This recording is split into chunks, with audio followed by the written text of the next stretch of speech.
Mr. Green, Present. Dr. Holness, Dr. Chang, Mrs. Williams,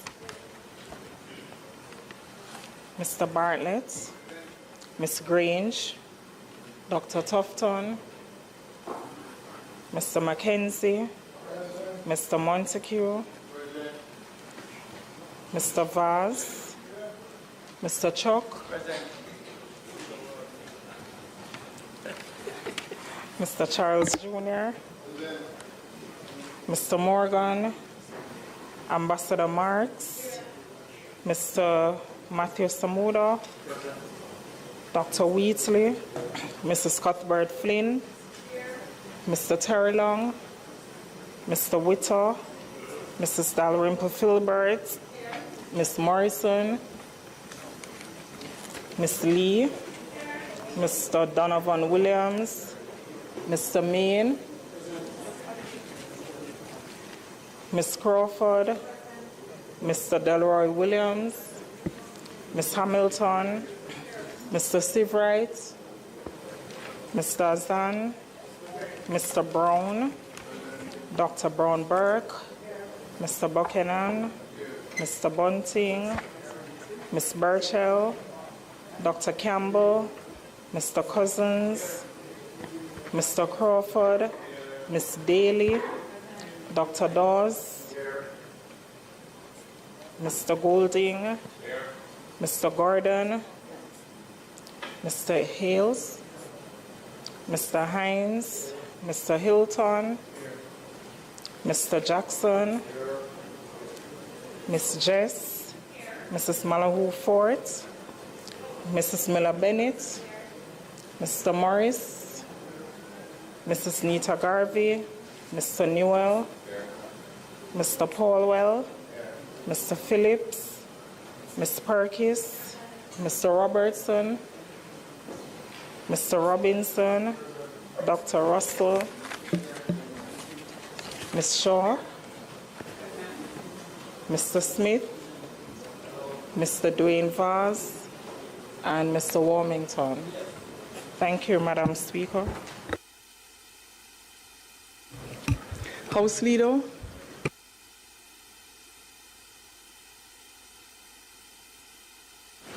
Thank you, Madam Speaker. We do have some preliminaries, so we will go through the agenda as outlined, and then we will get into the budget debate.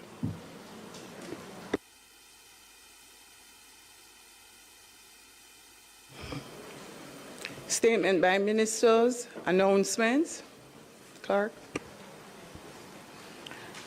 Laid on the table of the House are the following: Annual Report and Statement of Accounts of the Banana Board for the year ended December 31, 2022, and its related ministry paper numbered 18 of 2026, entitled Annual Report and Statement of Accounts of the Banana Board for the year ended December 31, 2022.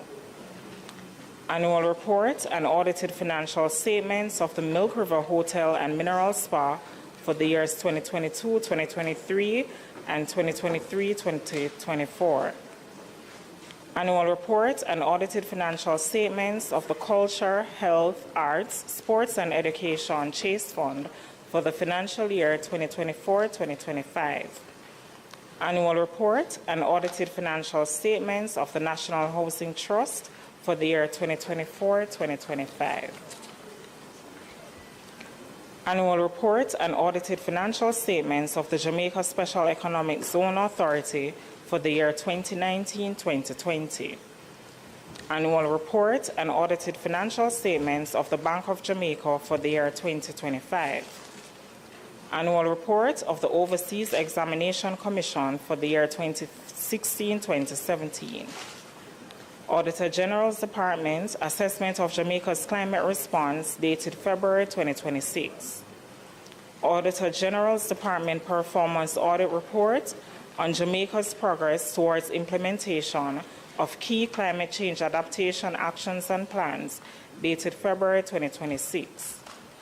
Independent Fiscal Commission's Economic and Fiscal Assessment Report dated February 27, 2026.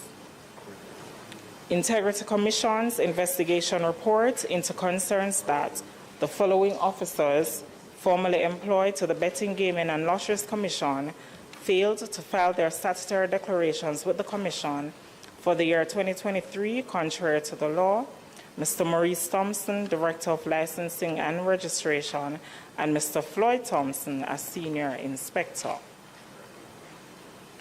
Integrity Commission's investigation report into concerns that the following officers employed to the Administrator General's Department failed to file their statutory declarations with the Commission for the year 2023 contrary to the law. Mr. Paul Simon, a Property Administrator, Mr. Rashane Clark, a Senior Case Officer, and Ms. Antonia Evans, a Senior Case Officer. Integrity Commission's investigation report into concerns that Ms. Tanisha Adams, an inspector formerly employed to the Early Childhood Commission, failed to file her statutory declaration with the Commission for the year 2023 contrary to the law. The Shipping Prevention of Garbage Pollution Regulations 2026 and its resolution under the Shipping Act. The Civil Service Establishment General Order 2026 and Resolution Parts 1 and 2 under the Civil Service Establishment Act. Head 17000, Ministry of Tourism for the year 2023-2024. The report of the Standing Finance Committee of the whole House of Representatives, consisting of all members of the House, on 1. The estimates of expenditure 2026-2027 for the financial year ending March 31, 2027. 2. The Jamaica Public Body's estimates of revenue and expenditure for the year ending March 2027. 3. The Tax Expenditure Statement 2026. 4. The Jamaica Mortgage Bank estimates of revenue and expenditure for the year ending March 2027. 5. The Government of Jamaica Medium-Term Debt Management Strategy for the financial year 2026-2027 to the financial year 2029-2030. The Public Sector Consolidated Estimates of Expenditure 2026-2027. 7. The Revenue Estimates 2026-2027. And finally, the Government of Jamaica Fiscal Policy Paper for the financial year 2026-2027. Thank you, Madam Speaker. Thank you. Bills brought from the Senate, petitions, papers, reports from committees. Minister Williams. Thank you, Madam Speaker. Madam Speaker, I beg to lay on the table of the House a copy of the report of the Standing Finance Committee of the whole House of Representatives, consisting of all members of the House, on the estimates of expenditure 2026-2027 for the financial year ending March 31, 2027. The Jamaica Public Body's estimates of revenue and expenditure for the year ending March 2027. The Tax Expenditure Statement 2026. The Jamaica Mortgage Bank estimates of revenue and expenditure for the year ending March 2027.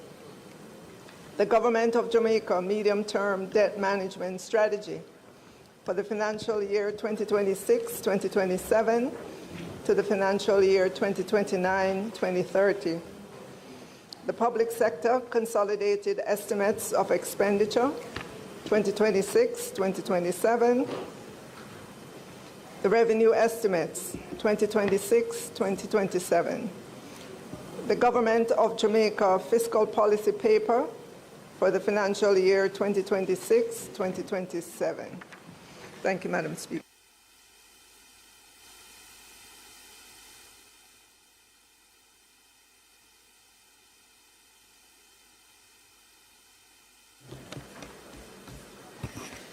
Notices of motions given orally. House Leader.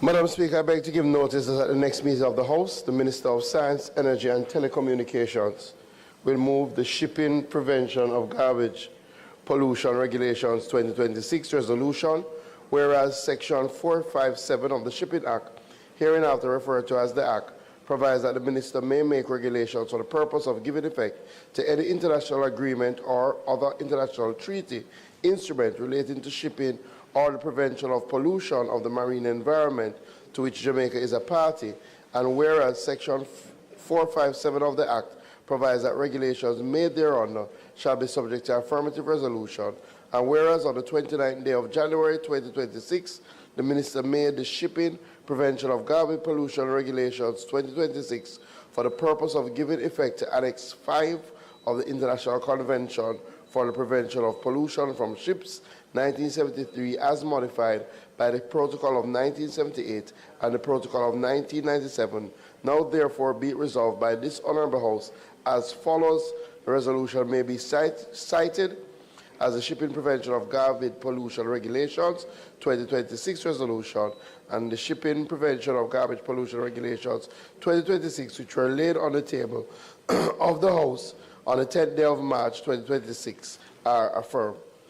Madam Speaker, I beg to give notice that at the next meeting of the House, the Minister of Finance and the Public Service will move the Civil Service Establishment General Order 2026 resolution, whereas Section 3.1 of the Civil Service Establishment Act, hereinafter referred to as the Act, provides that subject to the provisions of the Constitution of Jamaica related to the holders of public offices and of this Act, the power to constitute or abolish offices in the public service shall be exercised by the Minister by order, and whereas Section 3.2 of the Act provides that an order made under Section 3 of the Act may, from time to time, determine the numbers of any office specified thereunder, determine the emoluments to be attached to any office, and make such incidental, consequential, and supplemental provisions as the Minister thinks necessary or expedient to give full effect to the order.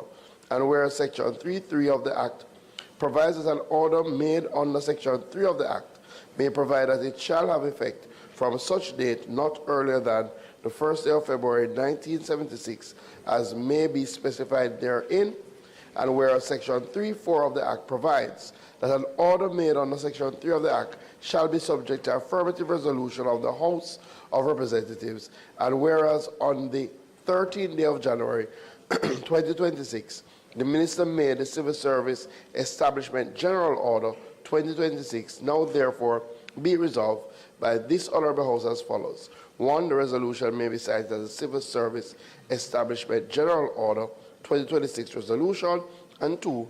The Civil Service Establishment General Order 2026, which was laid on the table of the House on the 10th day of March 2026, is affirmed.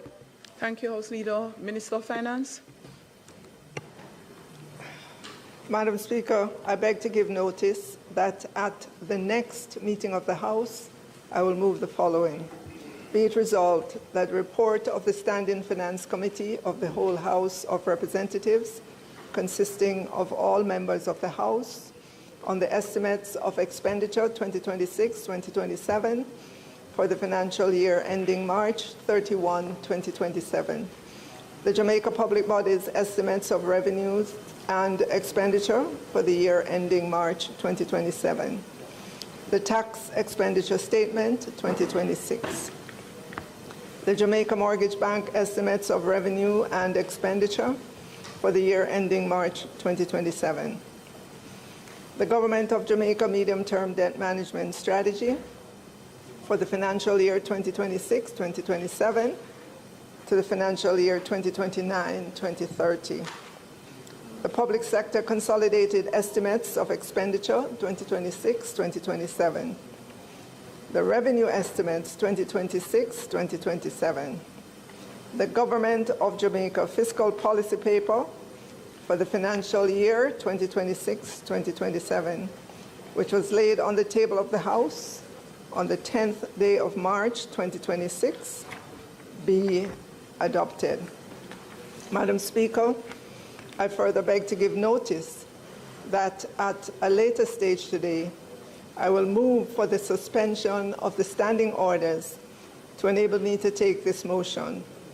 Madam Speaker, I also beg to give notice that at the next meeting of the House, I will move to introduce and have read a first time a bill entitled An Act to apply a sum out of the consolidated fund to the service of the year ending on the 31st March 2027, and to appropriate the sums granted in this session of Parliament. Thank you, Madam Speaker.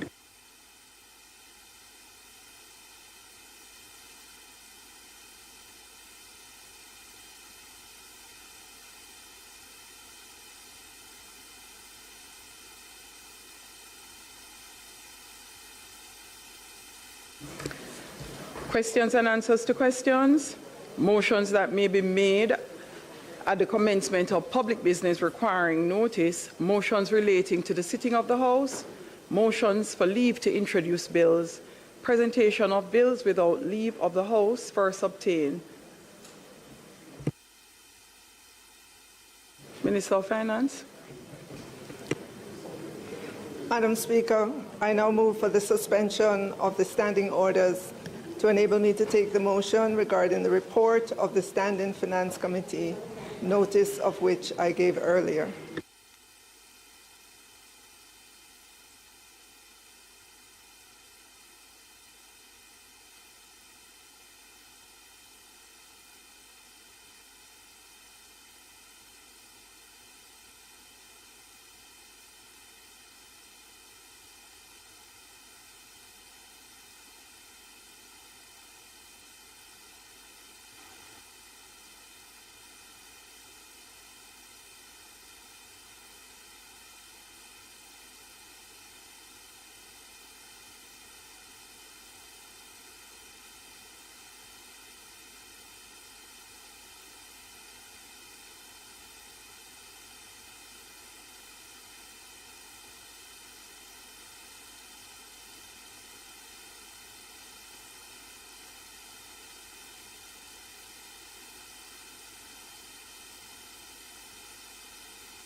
We will recommit presentation of bills without leave of the House first obtained. Public business, House Leader.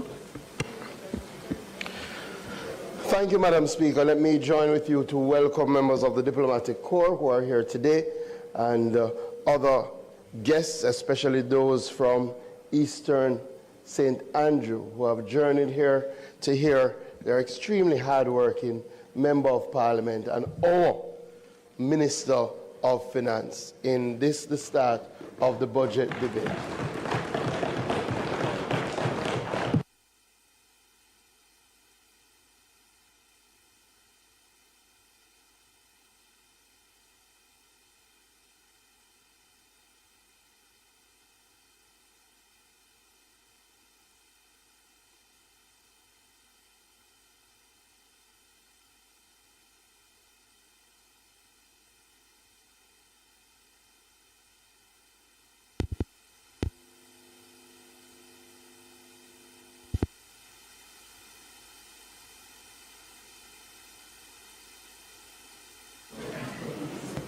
Minister of Finance. Madam Speaker, permission to speak from a seat other than my own. Madam Speaker, I now move for the suspension of the standing orders to enable me to take the motion regarding the report of the Standing Finance Committee, notice of which I gave earlier. Permission granted. Reseating. The question is that the standing orders be suspended to enable the Minister of Finance and the Public Service to take the motion, notice of which she gave earlier in regards of the Standing Finance Committee report. Those in favour? Those against? The ayes have it.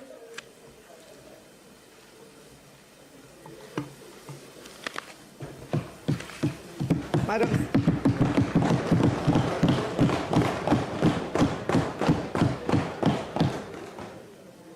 Speaker, we all know the subject of the budget debate is the appropriation bill, but before the debate commences, the report of the Standing Finance Committee tabled today must be adopted. Therefore, Madam Speaker, I now move that the motion for the adoption of the report of the Standing Finance Committee, notice of which I gave earlier, be approved. Thanks, Minister. The question is that the motion for the adoption of the report of the Standing Finance Committee be approved. Those in favour? Aye. Those against? The ayes have it. House Leader. Ready now, yeah?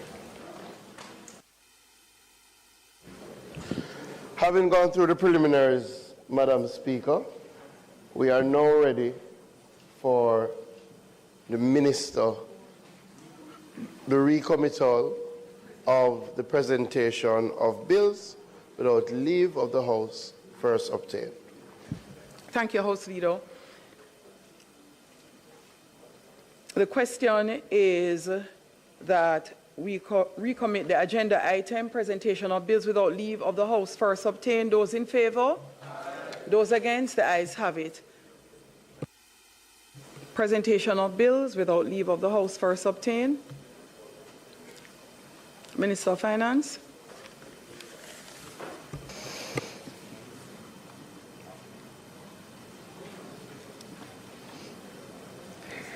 Madam Speaker, I move to introduce and have read a first time a bill shortly entitled the Appropriation Act 2026. The question is that the bill be read a first time. Those in favour?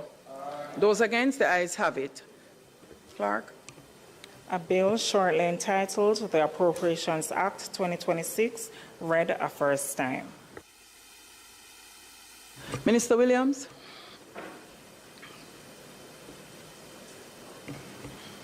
Madam Speaker, I beg to give notice of second reading of the bill. I further beg to give notice that at a later stage today, I will move for the suspension of the standing orders to enable me to take second reading of the bill and to commence the budget debate. Thank you, Minister. Public Business, House Leader.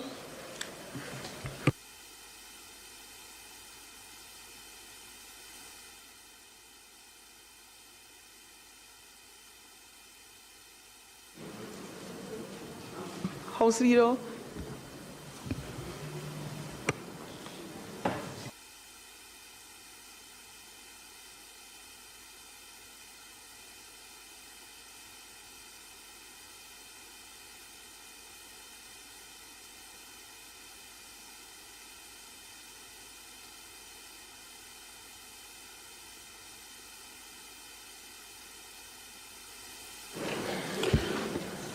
Thank you, Madam Speaker. Again, it is good to reiterate that the budget debate is in relation to an act of Parliament, and as such, we have to go through those preliminaries. I now ask for the suspension of the standing order so that we can commence the budget debate, and also for the suspension of the time for the debate so that the Minister of Finance can present until the end of her presentation. Madam Speaker, the Minister of Finance. Thank you. Members, those in favour? Those against? The ayes have it. Please make again welcome to her feet the Minister of Finance and the Public Service.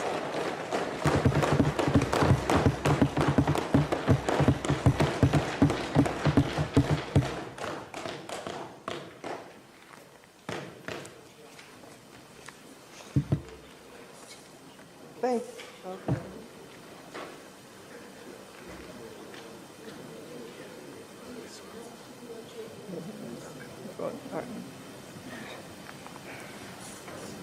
Thank you, Madam Speaker.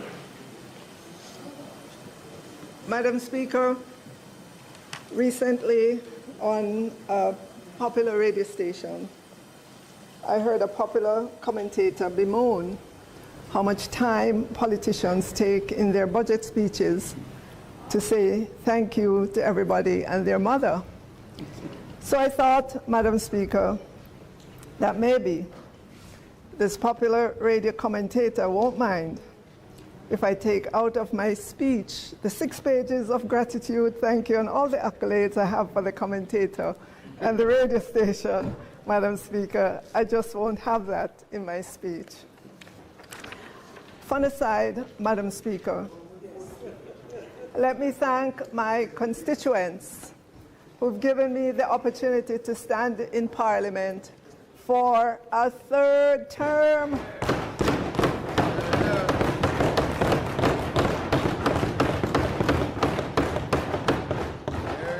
To work on behalf of all Jamaicans. Yes. To our Prime Minister for his continued faith and confidence in me, my family, my husband in particular, my friends, for their patient and unquestioned love. To those who toil on behalf of the country in our various ministries, departments, and agencies, especially at the Ministry of Finance and the Public Service, to where all roads lead. Thank you. And let me say thank you to the Financial Secretary and the entire team, the various departments and agencies of the Ministry of Finance and the Public Service. I know the long hours you put in. I experience your commitment.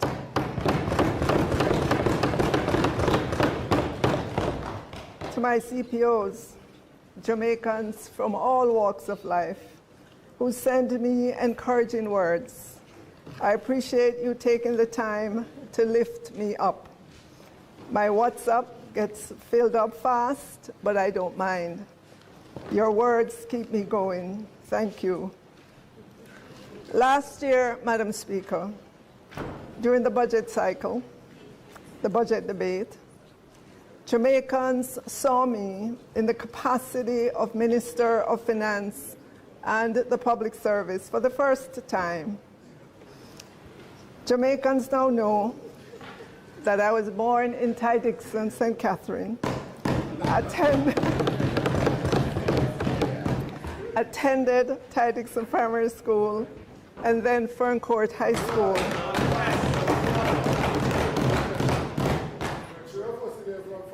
But Madam Speaker, what Jamaicans don't know is that my life's journey took me to the United States to join family.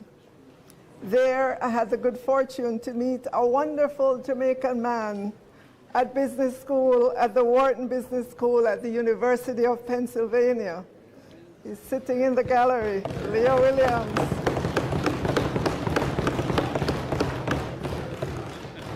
Madam Speaker, marriage, employment in the financial sector in the United States, and 2 beautiful children a few years later started to cement our permanence in the United States some many years ago. But a company in Jamaica, Madam Speaker, made an offer to my husband to come work for them in Jamaica. And so we packed up our belongings, saddled up our 2 children, and set sail for Jamaica. And the rest, they say, is history.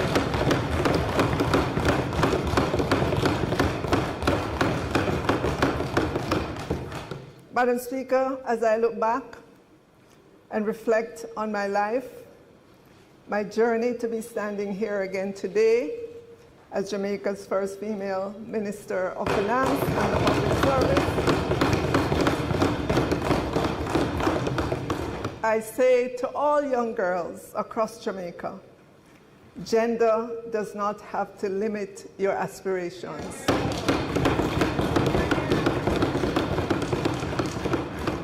I know finance and politics have traditionally been male-dominated fields. To that I say, yes, that's a fact, not a barrier.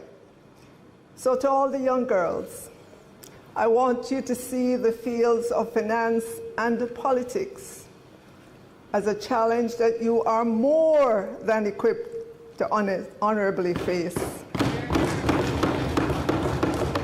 Never doubt your voice. To our women, at whatever point you are in your careers, speak up and claim your seat at the table, even if you are the only woman there.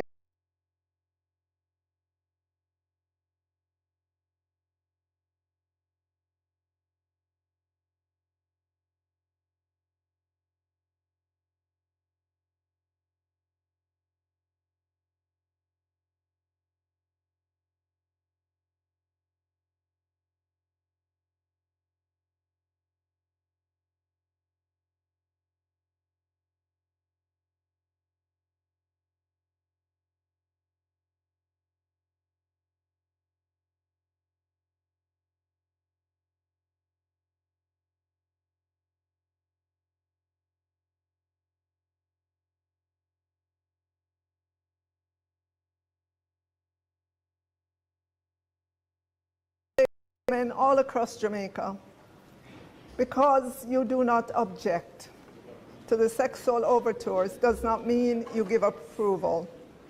Do not let anyone tell you that silence means consent. Mash down that lie.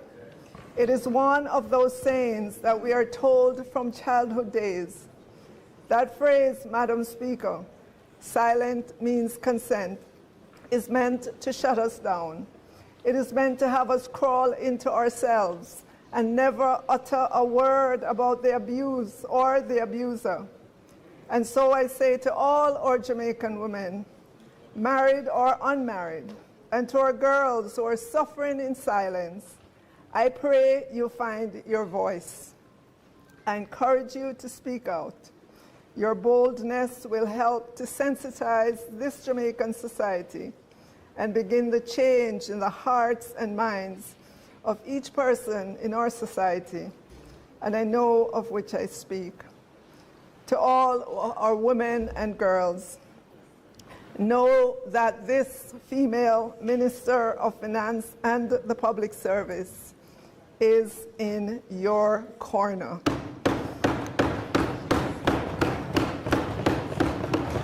And so I say to you, even if no one believes your truth, still speak out. Madam Speaker, today I present the nation's budget for the new fiscal year, which starts on April 1, 2026, and ends on March 31, 2027.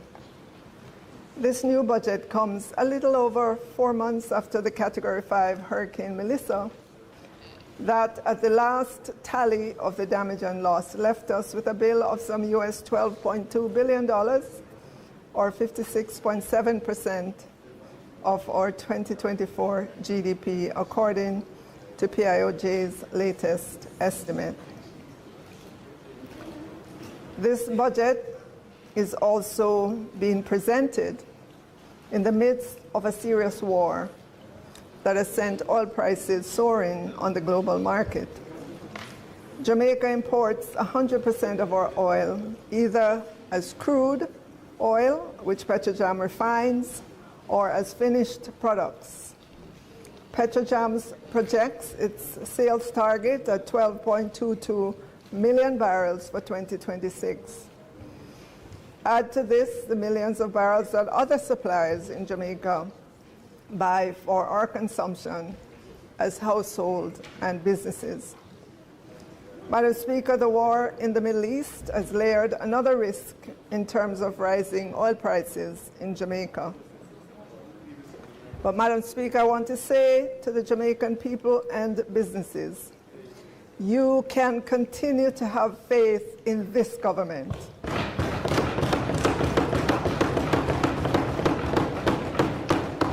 We have built the largest net international reserves of any government, Madam Speaker.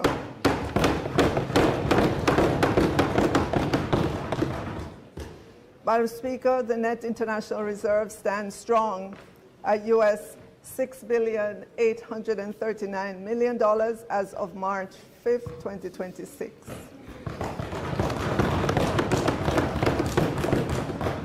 And Madam Speaker, if we take the gross rather than the net reserves and measure it in weeks of goods and services imports, that would be 36 weeks, based on the official figures that the Bank of Jamaica publishes. The global international benchmark is 12 weeks, meaning it's considered adequate for a country if its gross reserves covers 12 weeks of goods and services import. Jamaica has 36 weeks, Madam Speaker. Our NIR is strong. Our net international reserves is strong. Madam Speaker, it is instructive to note that when we took over government in February of 2016, from the now opposition, the NIR at that time was only $2,269,000,000. But then, Madam Speaker, that side over there has never had a history of having strong NIR. All of 1992 and 1993, they had negative net international reserves. We have worked, Madam Speaker, to ensure the net international reserves remain strong.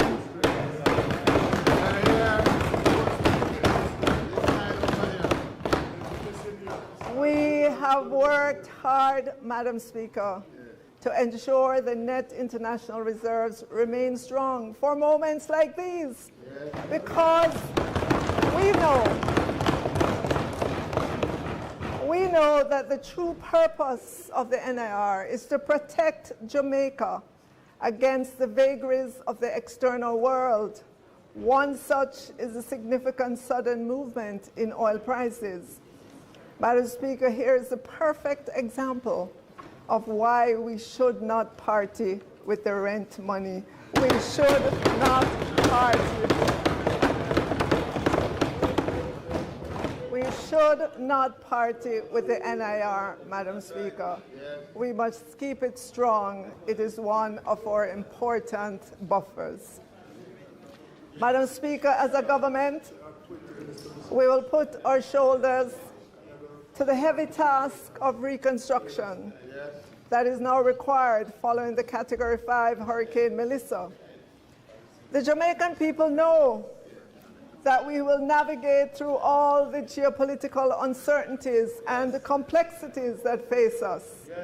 We brought the nation safely out of COVID-19. We brought the nation through a Category 4 Hurricane Beryl and Tropical Storm Raphael, all in the same year in 2025.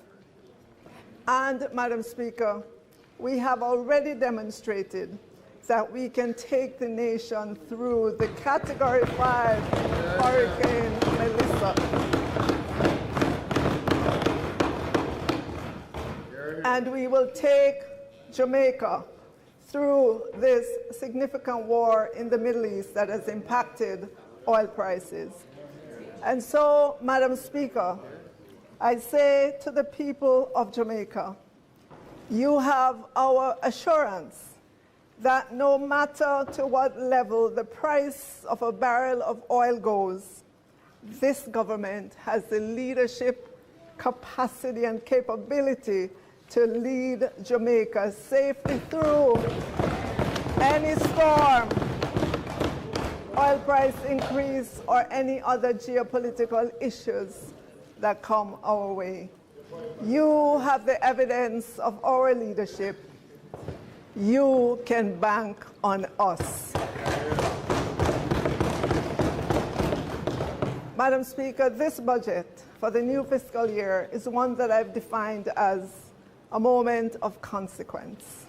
It is a moment that matters, a turning point, a critical juncture, or a time when the results of actions or decisions truly make an impact. All told, Madam Speaker, for the current fiscal year that we're ending, the Category 5 Hurricane Melissa year, the PIOJ now estimates that GDP growth will be negative 1.4% for the full year, for the full fiscal year 2025-26, given the significant fallout in the October to December quarter, which was a quarter in which the Category 5 hurricane battered the western parishes. Madam Speaker, both PIOJ and the Bank of Jamaica have had positive revisions to the GDP estimates. The primary impetus for this is the speed with which the economy is rebounding. For the new fiscal year, which will start on April 1, 2026, fiscal year 2026-27, the PIOJ projects that the economy will return to growth in the range of positive 1 to 2%. Madam Speaker, I do not believe that anyone who traveled to Western Jamaica to look at the devastation the day after the hurricane would have believed then that we would be expecting positive GDP growth for the full fiscal year 2026-27, given the devastation that was before their very eyes. Madam Speaker, that is a result of a government that leads from the front, businesses that take responsibility for their value to the Jamaican people, and a population that knows what it is like to get up and go. We could not have been emerging from the devastation of the Category 5 Hurricane Melissa without the collective resilience and work of the people, the businesses, government, or international partners, or diaspora, and all our friends across the span of the globe. And I want to say this afternoon, thank you to everyone. Madam Speaker, I read the recent Independent Fiscal Commission's report that was posted on its website regarding the government's budget figures. Of note, Madam Speaker, the Independent Fiscal Commission was created by this government to analyze the government's budget and offer a second independent opinion. Madam Speaker, we respect the opinion of the Independent Fiscal Commission. And I want to address directly an observation of the Independent Fiscal Commissioner that he made in his Economic and Fiscal Assessment Report, because it deserves a direct answer and not silence. The Commissioner has expressed concern that our nominal GDP growth projection of 9.2% and our real GDP growth of negative 0.5% imply a GDP deflator of approximately 9.7%, and that this appears inconsistent with current inflation trends and with historical post-disaster price behavior. Madam Speaker, I respect that concern. The Independent Fiscal Commission exists precisely to ask these questions, and this House and this country are better served when I answer them plainly. For context, Madam Speaker, the Consumer Price Index, or CPI, measures the change in the cost of living for consumers. This figure includes the cost of imports and the locally produced goods, while the GDP deflator measures how the prices of everything produced within Jamaica has changed. Madam Speaker, we're seeing significant increase in the cost of construction. Try buying some housing material. Try hiring a workman, a plumber, or a mason, if you can find one, As country people would say, you have to pay through the nose. There is more inflation than we would like in construction costs.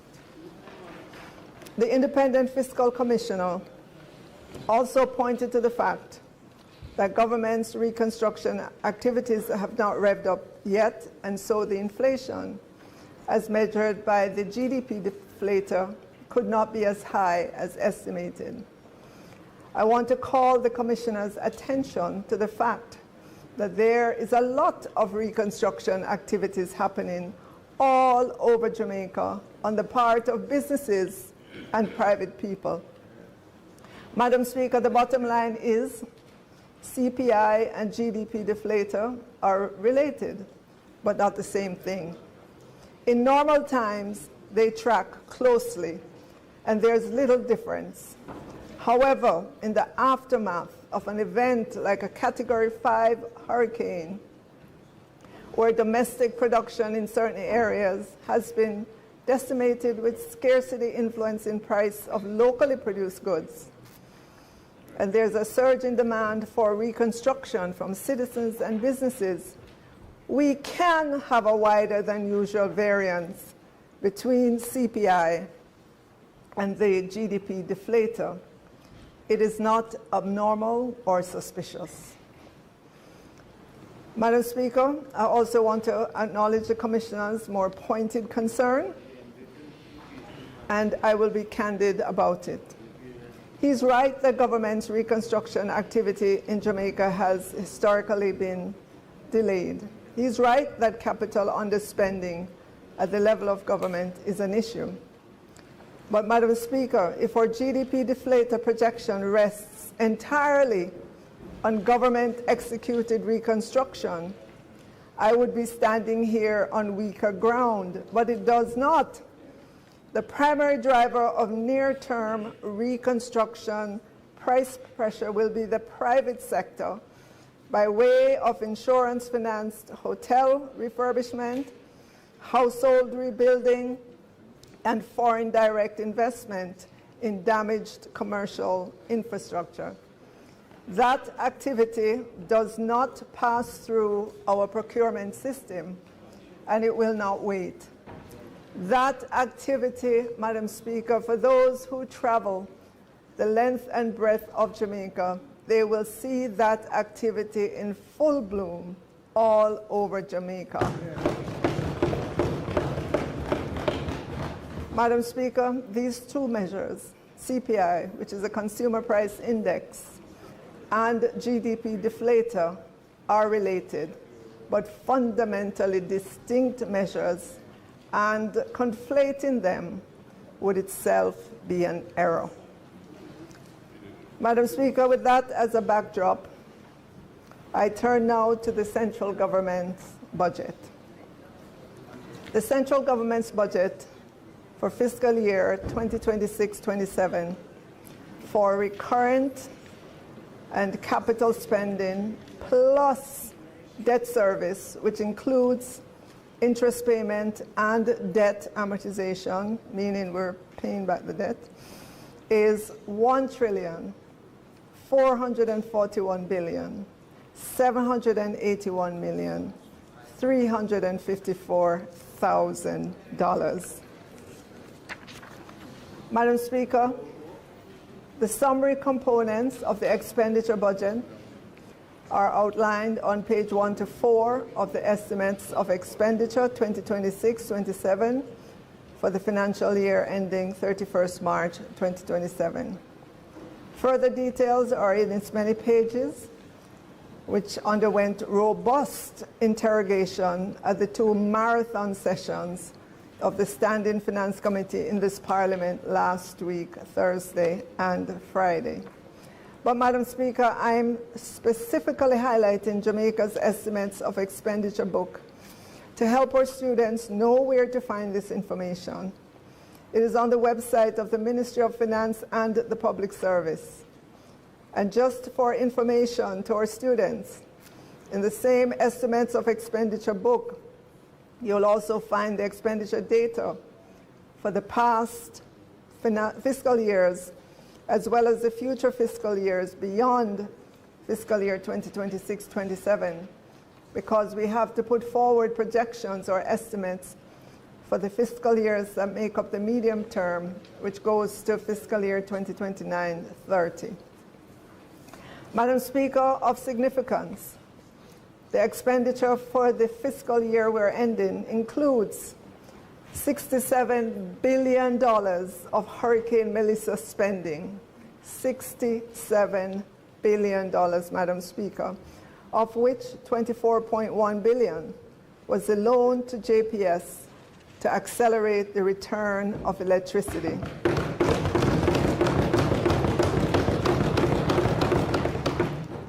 The Cabinet, led by the Prime Minister, is to be commended for this historic decision. I thank all who were involved in the process, the Financial Secretary of the Ministry of Finance and the Public Service, the Attorney General's Office, Minister Vaz and his team, for the late nights and weekend work they did to hammer out an agreement with JPS. Madam Speaker, this was a consequential decision.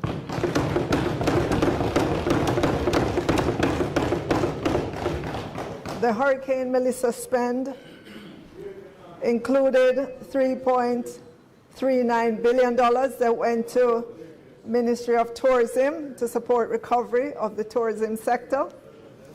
The Development Bank of Jamaica received $3 billion for the M5 Business Recovery Program intended to accelerate Jamaica's economic recovery and strengthen resilience. Ministry of Water, Environment, Climate Change was allocated $3.25 billion to support NWC. Ministry of Labor and Social Security was allocated $11.2 billion, of which $10 billion was a grant to households under the Restoration of Owner or Occupant Family Shelter Program roofs to persons affected.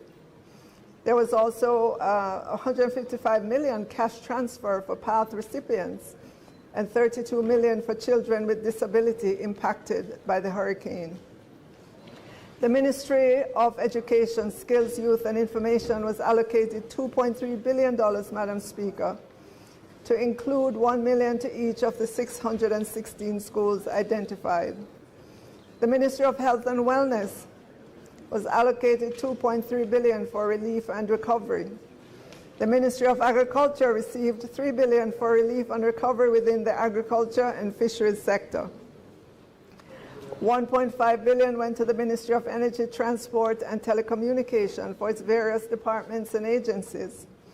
Ministry of Local Government and Community Development was allocated $4.6 billion for NSWMA pre- and post-hurricane cleanup, central government support to municipal corporations, and ODPEM post-relief efforts.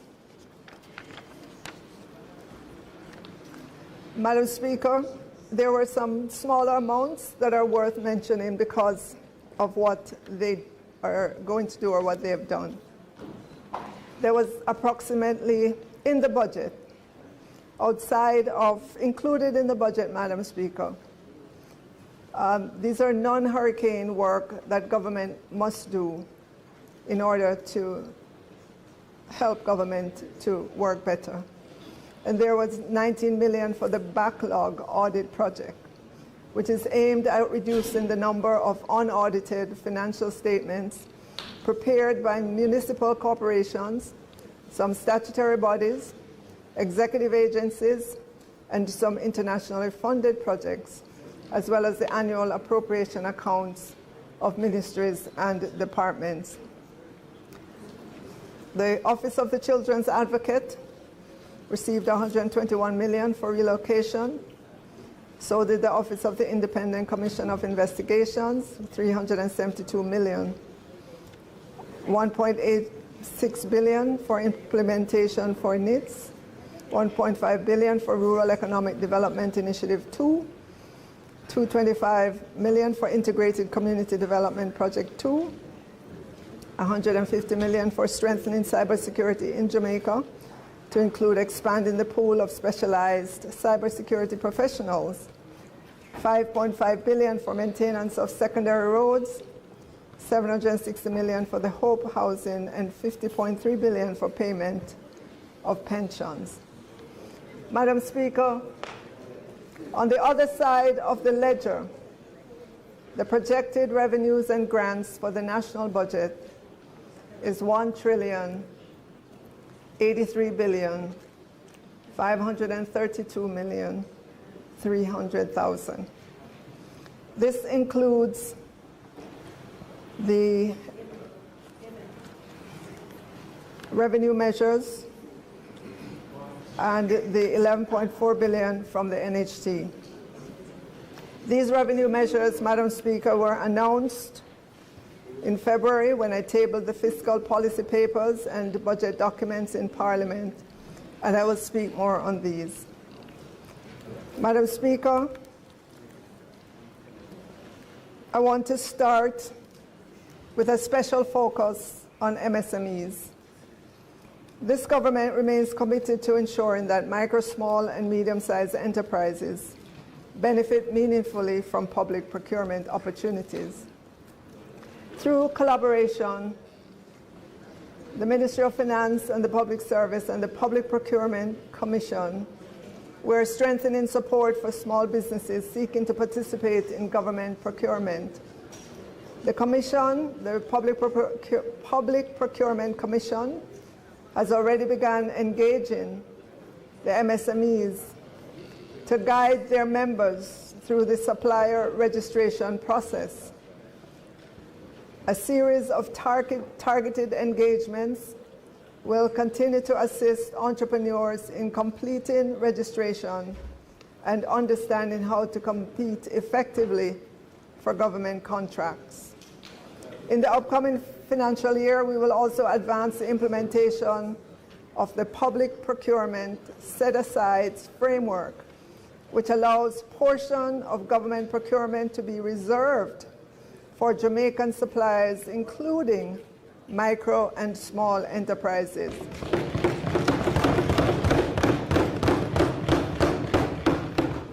In partnership, Madam Speaker, with the Public Procurement Commission, we will establish and maintain a verified list of qualifying MSME suppliers to enable procuring entities to easily identify eligible businesses when applying the set-asides provisions. Once the system is operational, the Ministry will issue a renewed directive to public bodies mandating utilization of the set-aside order with special emphasis on micro-enterprises with annual turnover below $15 million and small enterprises with turnover between $15 million and $75 million. At the same time, Madam Speaker, we will continue working with the Public Procurement Commission to simplify and streamline the supplier registration system so that businesses can more easily enter the public procurement market.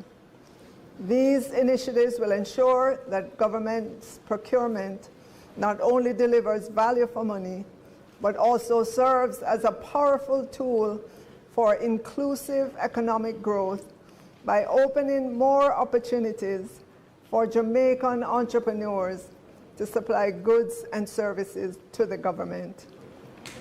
It was never repealed, but the systems mentioned in the government circular are not operational. Now that the Public Procurement Commission maintains a registry, I've already discussed with them taking over the role of verifying qualifying suppliers and maintaining the list of qualified MSMEs. There will, however, be a need for some website software changes, and the PPC will likely need some additional budgetary support to execute the changes. Madam Speaker, it is possible to get done in this new fiscal year.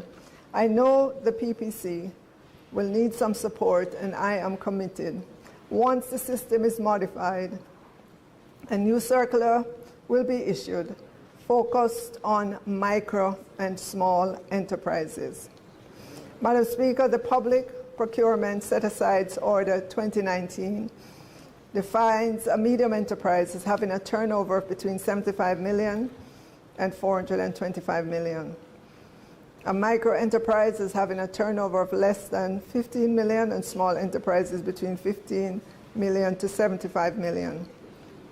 I wholeheartedly believe we need to give plenty of hand-holding assistance to entities with turnover below $75 million to help them to navigate the complexities of the government's procurement system. The good news is no amendments are needed to the Act. It is the operationalization of the Act and regulations to which we must attend with haste. The SMEs can wait no longer.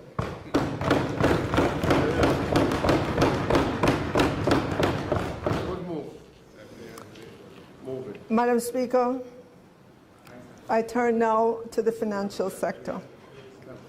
Looking forward, Madam Speaker, reconstruction and growth will require the collective efforts of all of us as citizens, as businesses, government, but especially the financial sector.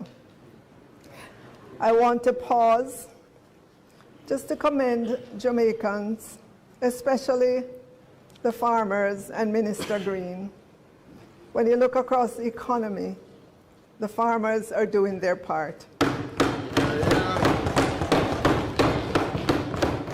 They did not sit around lamenting that, boy, in July of 2024, Beryl mashed me up. Then Tropical Storm Raphael in October of the same year lashed me with rain. Can't done, and by the time we plant up and start reaping again, bam, a Category 5 hurricane in October. No, our farmers got up and they ran back into the fields to start planting again.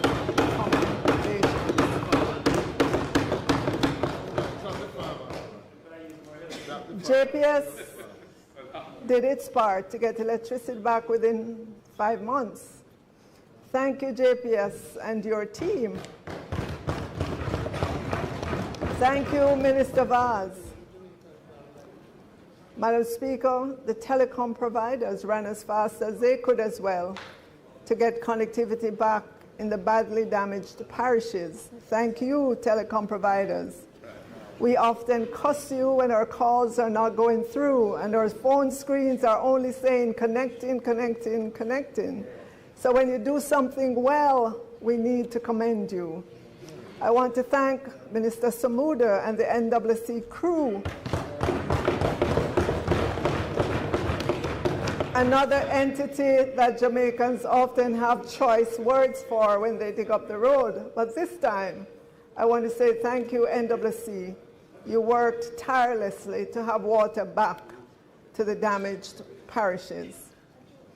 Of course, first out of the blocks was the NWA, the JDF, and the JCF. And a big thank you must go to our Prime Minister.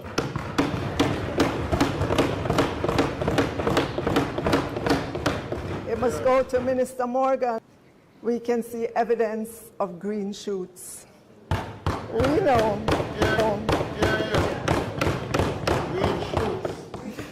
We know that our Jamaican people, our industries, our international partners, our government are working on restoration, recovery, and growth. Madam Speaker,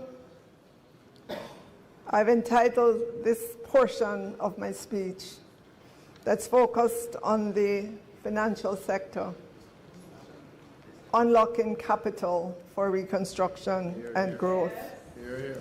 The financial sector can significantly help to power up the recovery. But Madam Speaker,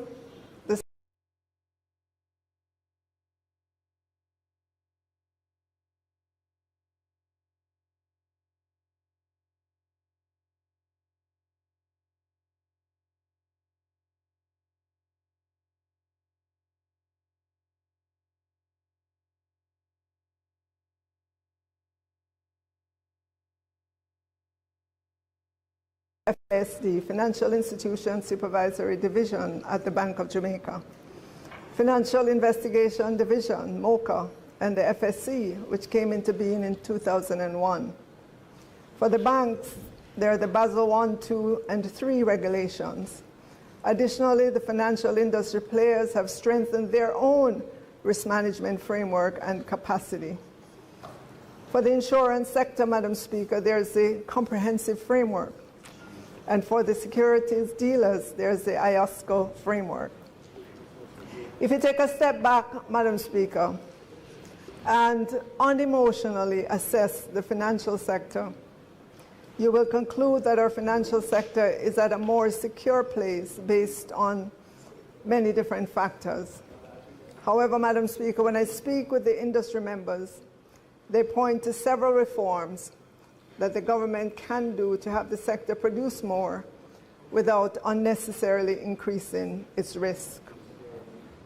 That said, Madam Speaker, I've gathered a list of reforms that the financial sector has been asking for. And the segment of the financial sector to which I speak are the securities dealers, life insurance companies, and pension funds, those supervised by the FSC. So, Madam Speaker, the government will be beginning with a carefully calibrated package of regulatory reforms designed to mobilize pools of local institutional savings from pension funds and the life insurance sector, so that they can play a greater yet prudentially governed role in financing infrastructure, housing, energy, and productive private sector investment. These measures are practical, evidence-based, and sequenced to protect financial stability while unlocking capital for growth. Let me start with pensions. The funds held in pensions accounts are long-dated and patient funds, with investors whose return horizons naturally align with the long-term national investment needs. At present, pension funds face a 5% limit of total assets for investment in the equity of private companies. This constraint has materially limited the ability of pension schemes to participate in local corporate and infrastructure financing. Beginning in the new fiscal year, we will begin a process aimed at increasing the percentage of their assets that they can invest in the equity of private companies. We anticipate that together with the Financial Services Commission, we will take a small but consequential step to increase the pension fund private asset limit from 5% of total assets to 7.5% of total assets.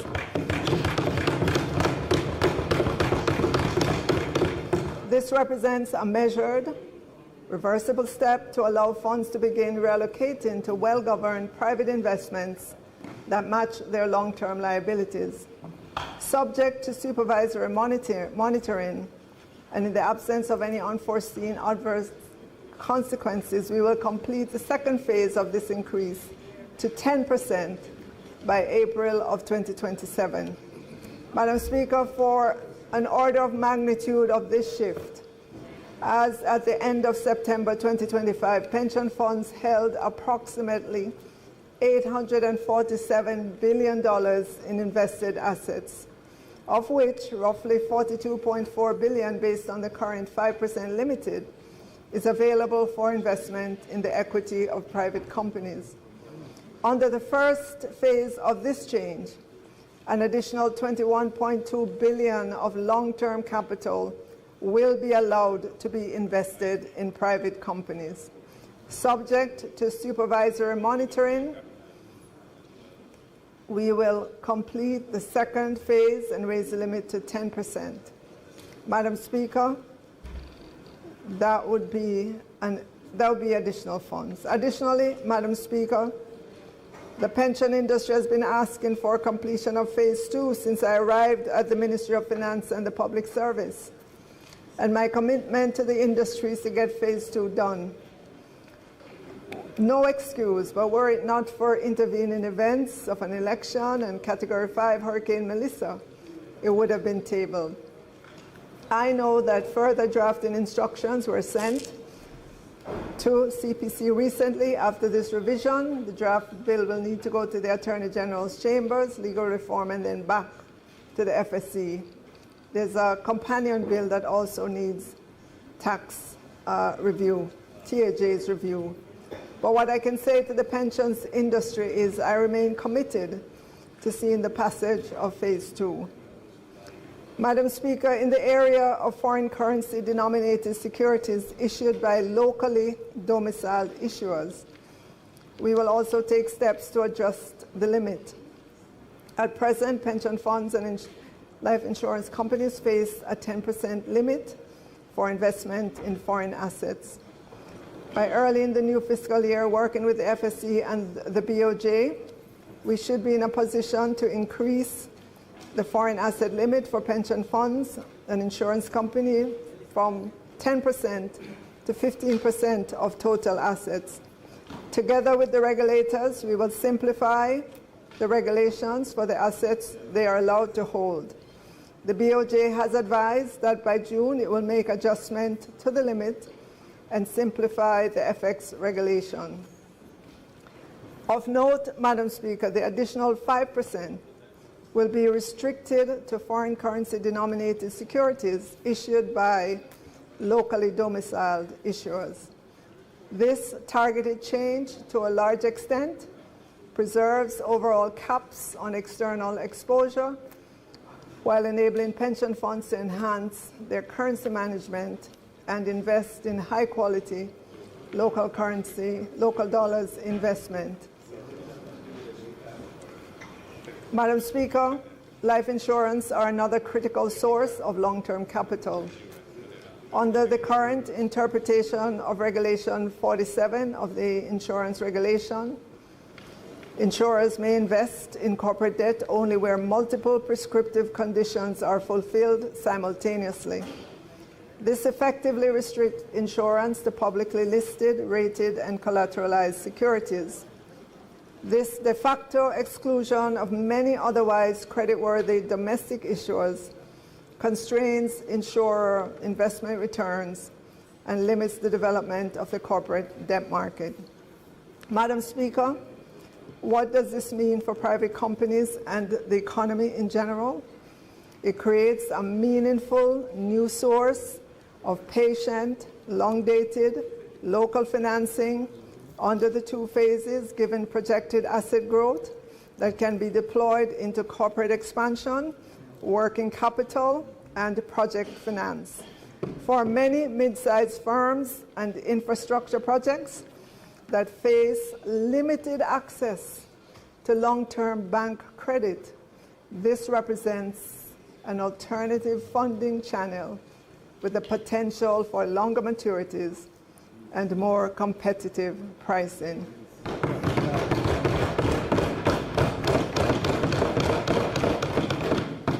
Madam Speaker, to address this, we will simplify Regulation 47 so that insurers can invest in corporate debt where either of two objective criteria is met.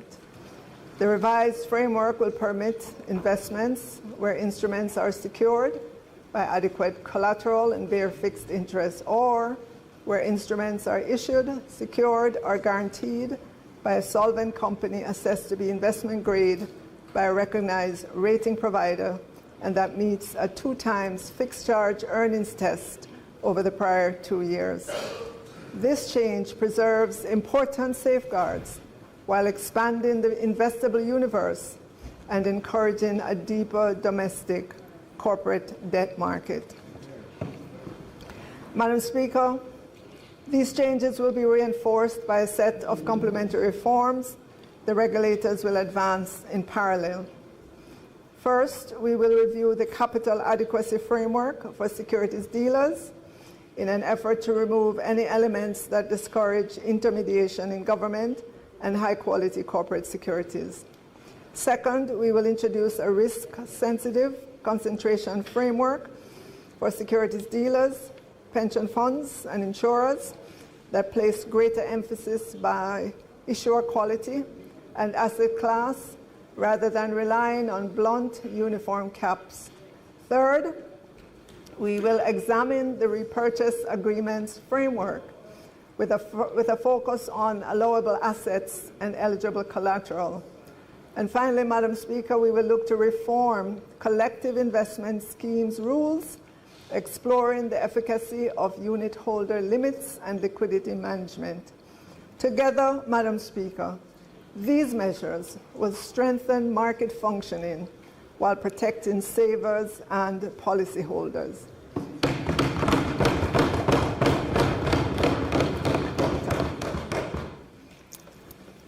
Sorry.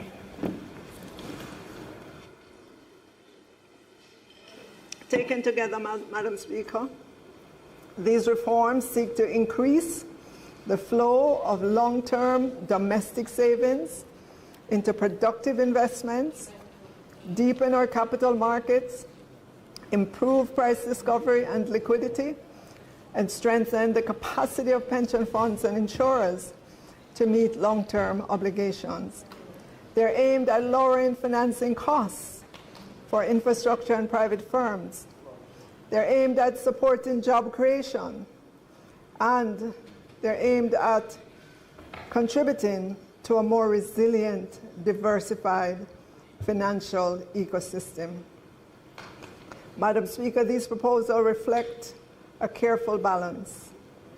We're removing unnecessary constraints that have kept capital idle, while embedding prudent governance and supervisory safeguards that protect investors, policyholders, pensioners, and the broader economy. With these measures, Jamaica will better mobilize its own savings, Madam Speaker, to finance our development priorities and strengthen the foundation for sustainable growth.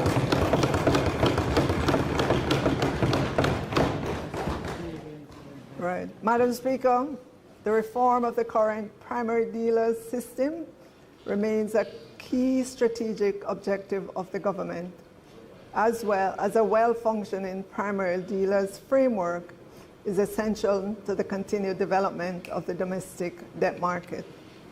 The primary responsibility of primary dealers is to act as market makers, facilitating the trading of Government of Jamaica and Bank of Jamaica securities. This role supports secondary market liquidity, improves price discovery, reduces market and refinancing risk for the government, broadens the investor base for government and the Bank of Jamaica securities, and ultimately, Madam Speaker, lowers the cost of funding for the government. During the upcoming fiscal year, the government will continue to engage the BOJ on the introduction of new types of instruments to have a more diverse suite of instruments in the portfolio. The introduction of new instruments is expected to improve liquidity and flexibility, allowing investors to match products to their cash flow needs and risk preferences, while offering the government more competitive funding options. New instruments may also enhance market resilience, stability, and financial depth, contributing again to the development of a robust domestic debt market.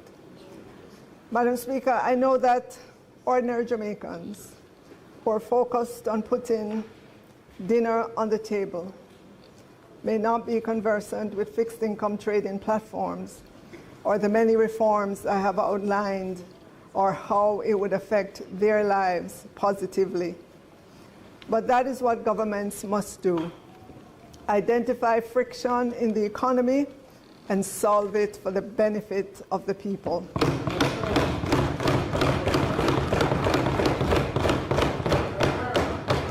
And so, Madam Speaker, our plan is to transform the traditional opaque and fragmented bond markets by centralizing access, automating workflows, and unlocking powerful analytics for all participants.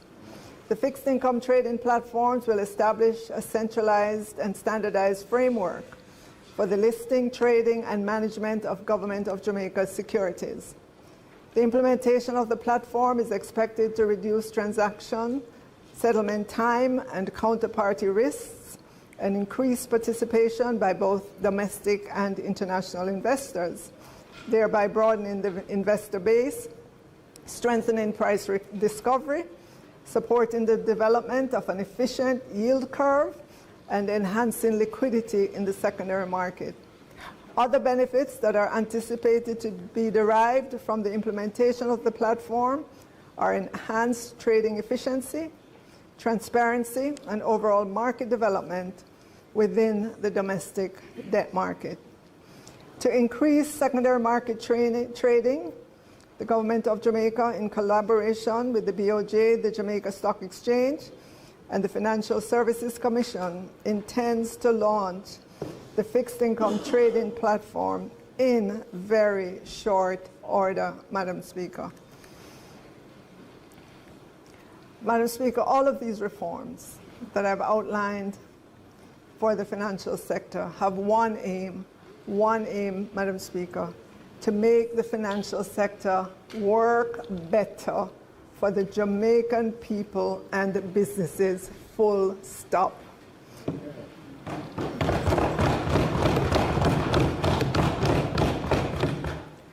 Madam Speaker, in the banking sector, the Bank of Jamaica has done a lot of work in its efforts to make it easier to switch bank accounts and compare fees.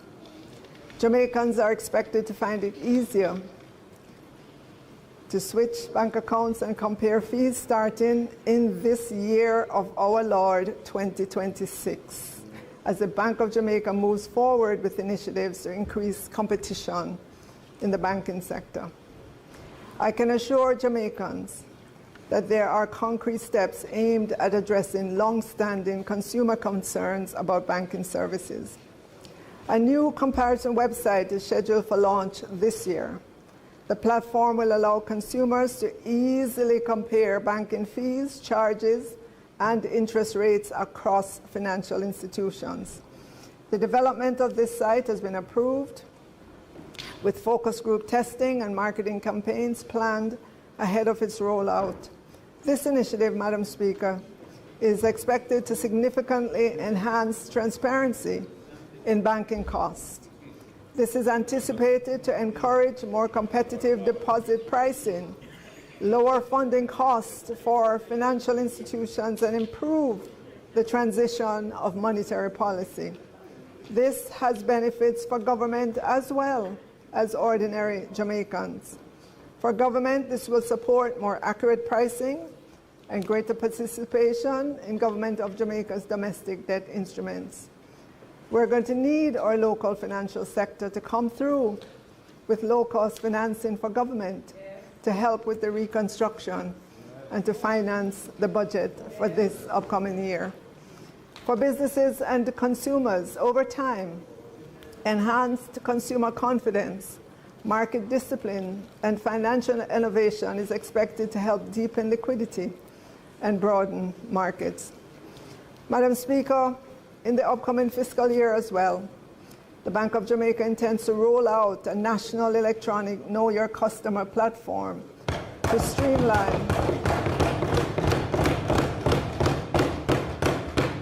streamline and standardize the process of opening bank accounts. It will expand financial inclusion and reduce paperwork. The system will function as a secure, centralized digital gateway for identity verification and customer due diligence, enabling banks to onboard customers more efficiently through a single access point. The initiative is designed to fix existing Know Your Customer processes that the BOJ says are manual, repetitive, costly, and inefficient. This project has reached approximately 50% completion, with vendor selection and implementation planning currently underway. The eKYC utility, Madam Speaker, forms part of Jamaica's wider effort to modernize and digitize its financial infrastructure.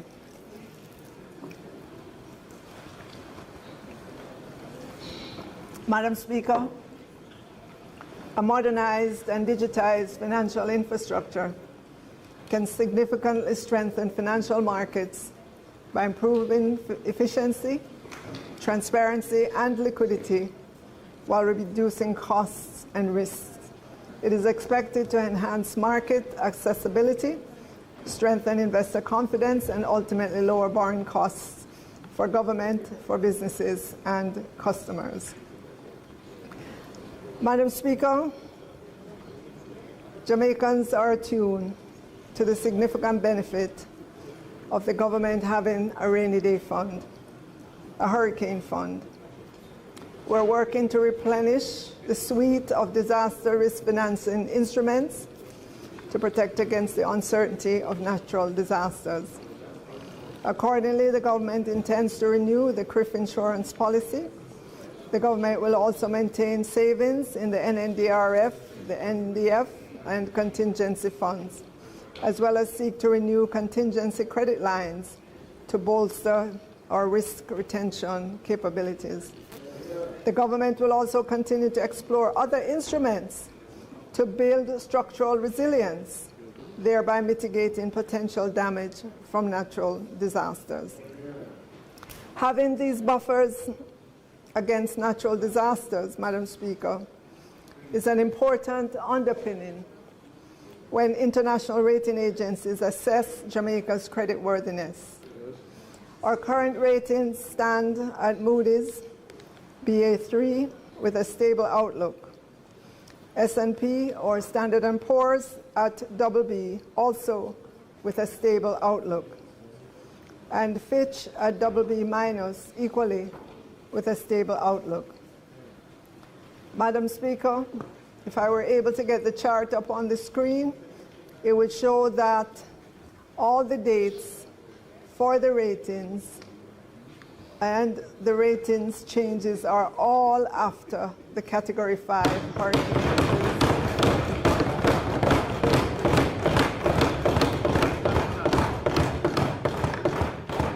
This is unprecedented.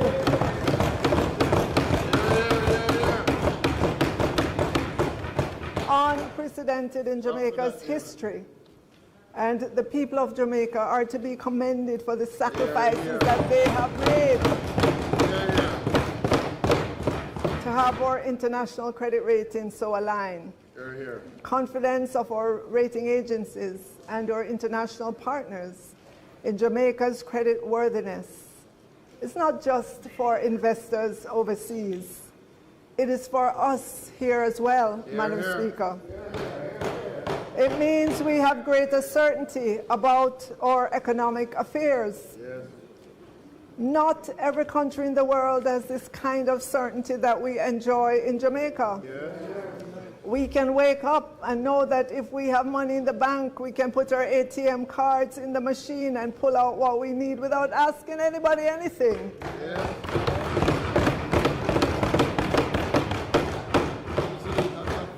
We know we have the freedom to travel.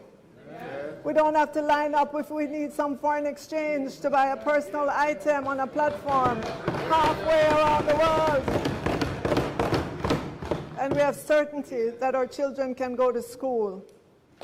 Life could be very miserable, Madam Speaker, if Jamaica loses the faith and confidence that the global financial market has in us. We have to guard these ratings and strive to make them better. Madam Speaker, these credit ratings are our oil. They are our gold, Madam Speaker. Madam Speaker, I spent a lot of time on the financial sector reforms, and it is with good reason. We will need the financial sector this upcoming year to help to fund the financing gap that we have. If you look at the screen, Madam Speaker, you will see that for the fiscal year, the new fiscal year coming up, we have a budget deficit, a fiscal deficit of $190.6 billion. We also have debt payment, and I'm sorry, there should be a parentheses around those numbers, of $167.6 billion. This gives us a total of $358.2 billion in terms of the total financing gap for this new fiscal year. In order to fund that, Madam Speaker, we will have to borrow $247 billion, and hence my focus on our financial sector and the many reforms to do so that they can easily help us to fund this gap. We have other flows, Madam Speaker, $7.2 billion, and we will fully close the gap with cash reserves of $103.9 billion.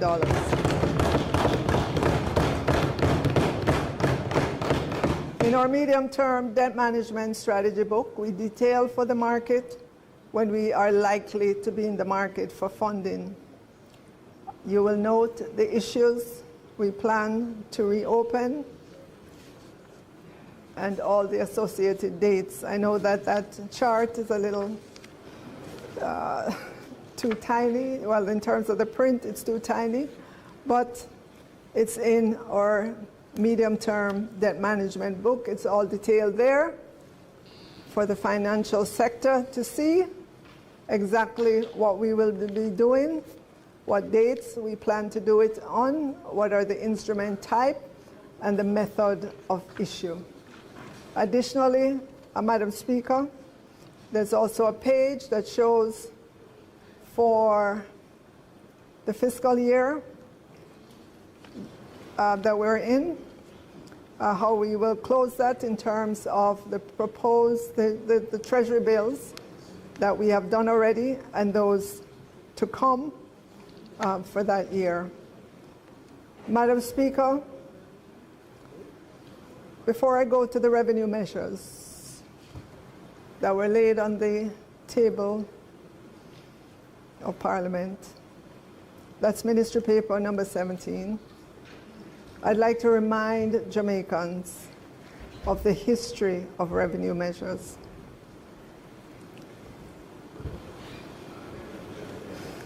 And if I could get that chart, I'd speak to it.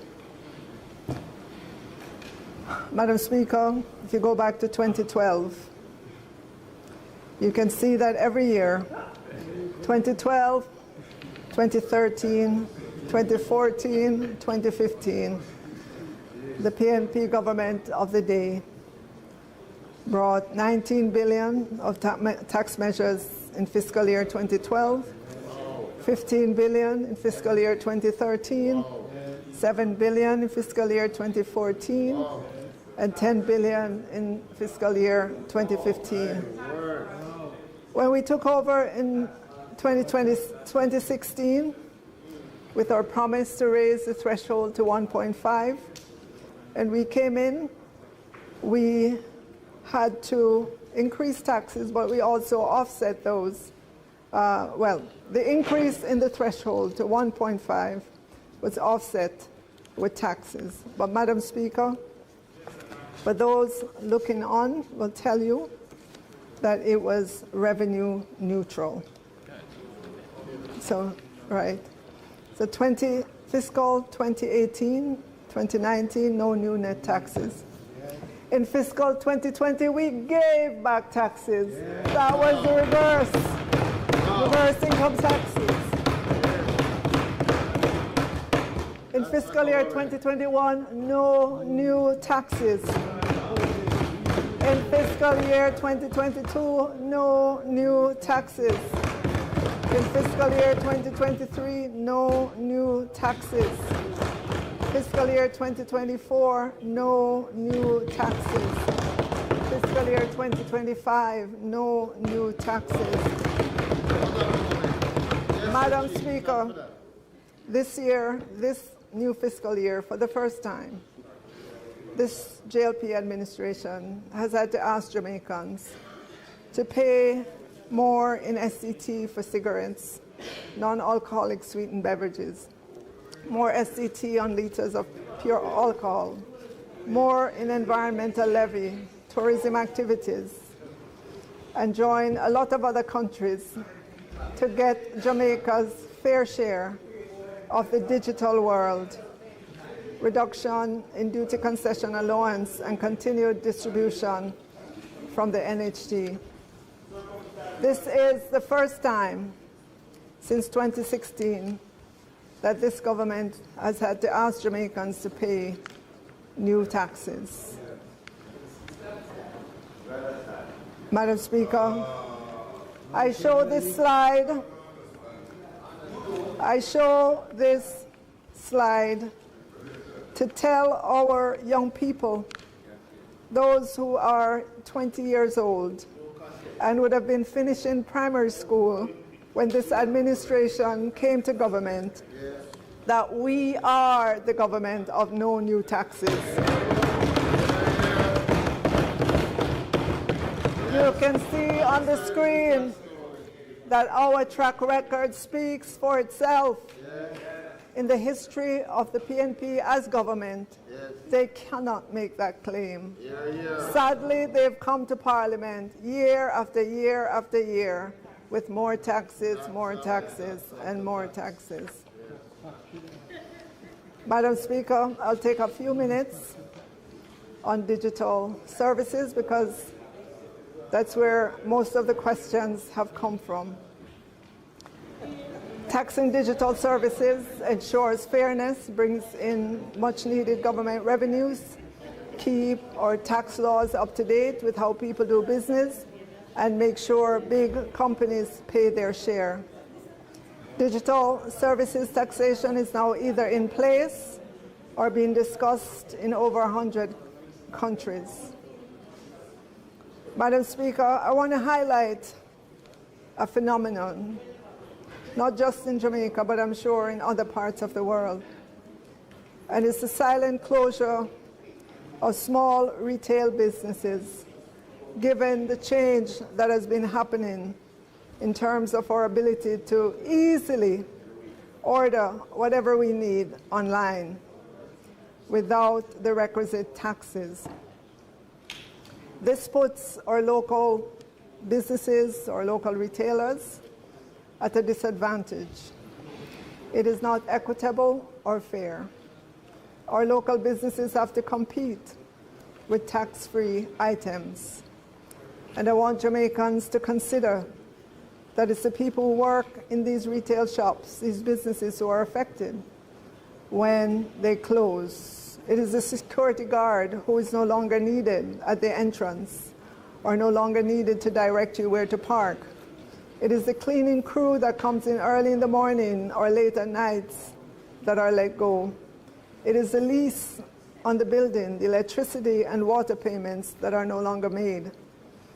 It is not happening with a loud bang, Madam Speaker, just silently. So the next time you go to a little shop that used to sell little things that you like and it's no longer there, it probably fell victim to items coming in without GCT. Let me hasten to add, though, there's no thought to curtail digital purchases from wherever in the world you wish to buy. You will note you have no trouble getting foreign exchange to make the purchase.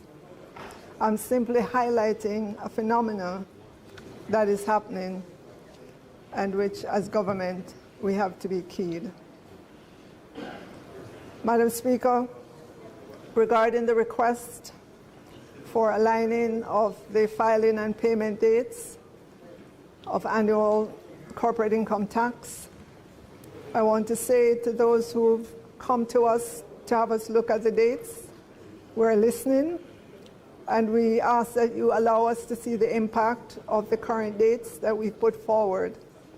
TAJ has some concerns that if we change the dates, 2 steps would be involved, but I've asked them to come back to me at the end of the first month, during which this will be implemented, to let me know what the performance has been.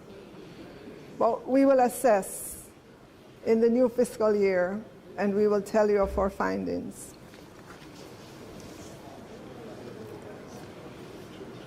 Madam Speaker, I want to say to Jamaicans, capturing our fair share of digital economy revenues is no longer just a good idea, it's essential.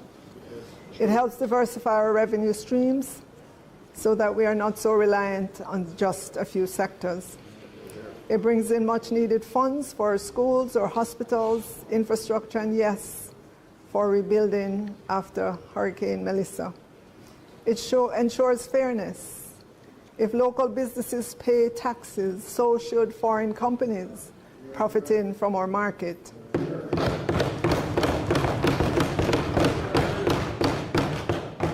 Madam Speaker, this isn't about creating new burdens. No. It is about making sure the new digital landscape works for Jamaica, just as much as it works for the giant global companies. We are embracing the future, but ensuring that future is one where Jamaica gets its fair share. Hear, hear. Madam Speaker,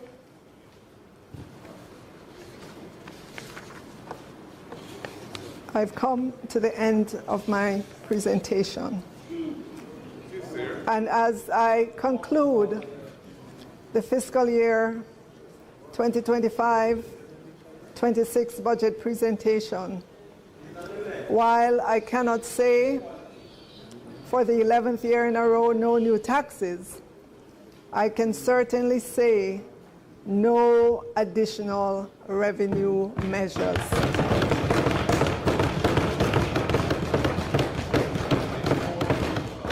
I will remind Jamaicans that come April 1, the new threshold takes effect, 1.9 million threshold.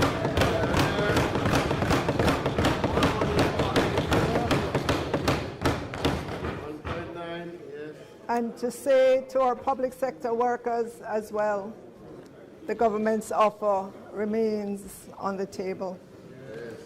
So, Madam Speaker, I want to say again to all Jamaicans, you can bank on us.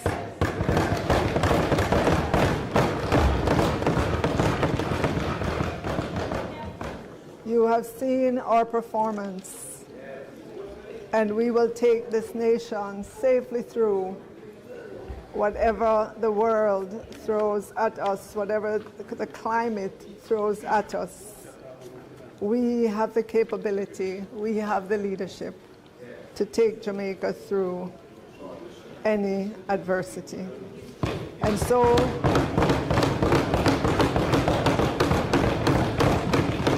I want to say thank you to my constituents again, to my family who puts up with long nights, early mornings, gone on weekends,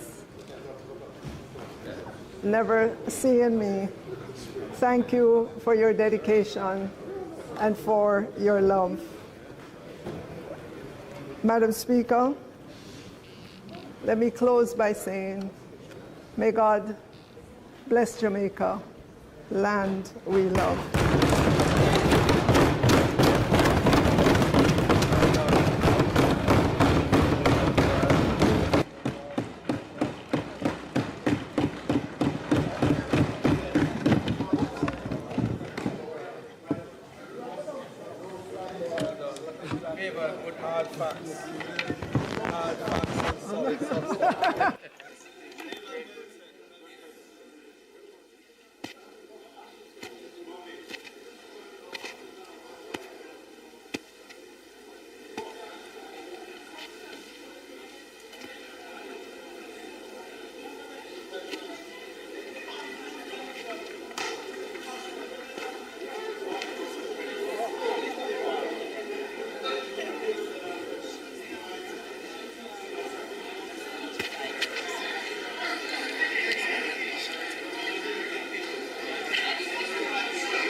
Yeah, geared up. I'm surprised. I didn't expect it to. pleasantly.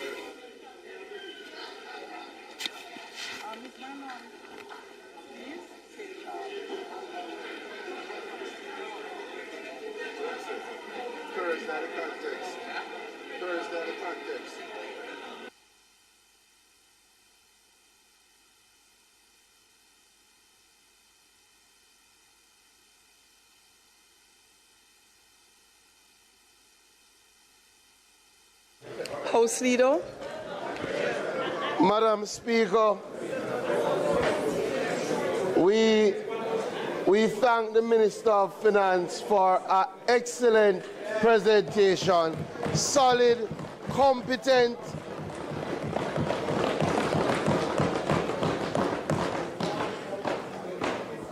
I now ask that the debate on the bill be suspended until Thursday, March 12, 2026, when the opposition spokesperson on finance, Mr. Julian Robinson, will make his contribution to the debate. We hope he'll be guided by the time.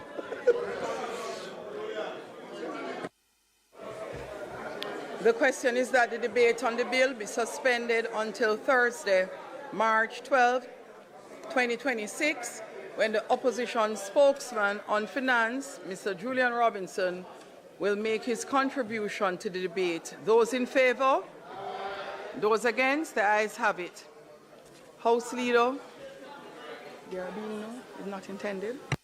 It is not intended to do any further business today. We may ask that the House be adjourned until Thursday. The question is that the House do now adjourn until this Thursday, March 12, 2026. Those in favour? Those against? The ayes have it. This honourable House now stands adjourned.